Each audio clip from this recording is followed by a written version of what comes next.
So we're going to talk about the lateral lunge today. It's also known as the side squat, groin stretch, kind of hell to begin with. But we're going to look at the setup here. We're going to get really wide with our stance.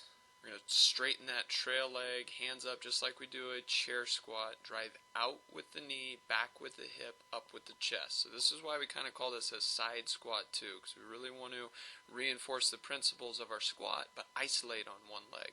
See, I'm taking my time to really set everything up, thinking a lot about chest up, hips back, knee out. Driving through with the hips, making sure I top off that position. See it from the side view right here. Again, thinking about hips back, knee sideways, chest maintaining that good position. Really want this to improve the depth and capability of my squat. Again, trail leg is always straight and it has to be straight. I'm sitting there trying to get as much depth as possible. I switch to a front squat variation there, switch to an overhead squat variation there. If you have those capabilities, go ahead and progress to that.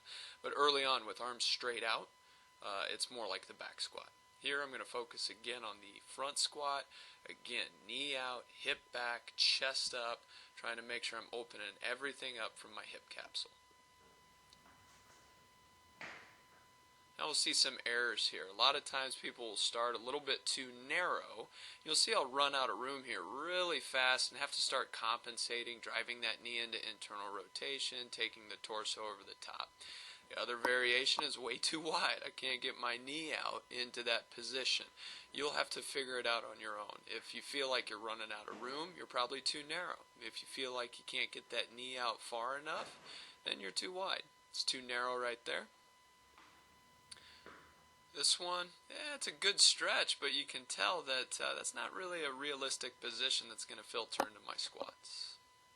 Here, just knee drives forward away from the beginning, heels coming up off the ground. Again, think squat when you're doing this. All the parameters of a good squat need to be withheld.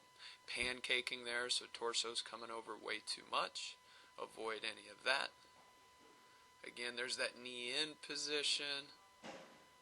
Absolutely want to avoid pancake position that we want to avoid there. Make this transitionable to your squats. Back squat, front squat, or overhead. Good luck.